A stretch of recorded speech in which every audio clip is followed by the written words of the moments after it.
తాబేలు నిజానికి ప్రతి ఇంటిలో ఉండాలి. మనకి ఇప్పటికీ దేవాలయాల్లో తాబేళ్ళు ఉంచుతారు.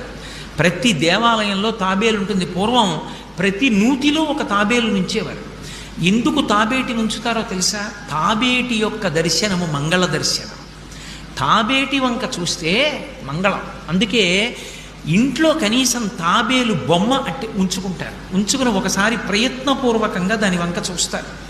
ఎందుకు తాబేలు ఇంట్లో ఉంచుకోవాలి అంటే దాంట్లో ఒక రహస్యం ఉంది.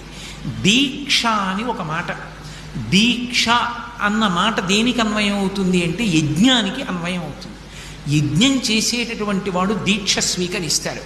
దీక్షా స్వీకారం చేశాడు అంటే ఇంటి లోపలికి మళ్ళీ వెళ్ళరు. ఇక పూర్తయిన తర్వాతే ఇంట్లోకి వెడతారు. ఇల్లు విడిచిపెట్టి బయటికి వచ్చేసి దీక్షావస్త్రాలు కట్టుకుని మేళతాళాలతో యాగశాల ప్రవేశం చేస్తారు. ఇక ఎప్పుడు మళ్ళీ ఇంటికి వెళ్ళడం? తాబే